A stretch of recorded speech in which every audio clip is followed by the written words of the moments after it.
Битолскиот суд ги одмрзна, а на барање на обвинителството повторно ги замрзна средствата од 3 милиони евра на банкарската сметка на компанијата Рудкоп од Битола, за кој постои сомнеж дека се стекнати незаконски.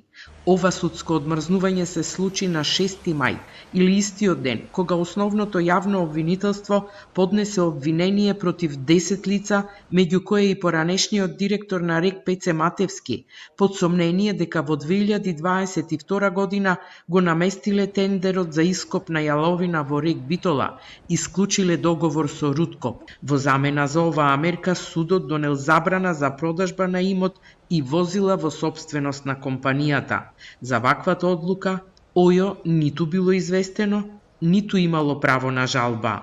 Основното јавно обвинителство Битола смета дека со донесеното решение на Кривичниот совет за одмрзнување на паричните средства се прави целосно неизвестна идната евентуална конфискација на овие парични средства како директна имотна корист од кривичното дело.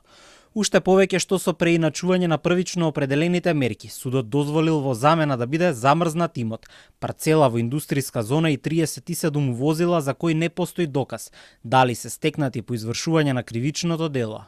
Откако обвинителството ги извести Управата за финансиска полиција и Управата за финансиско разузнавање и веднаш достави нов предлог до судот за обезбедување на имотната корист, додека трае постапката, судечкиот судија во предметот го прифати предлогот и донесе решение одново да ги замрзне паричните средства на сметката на Рудкоп.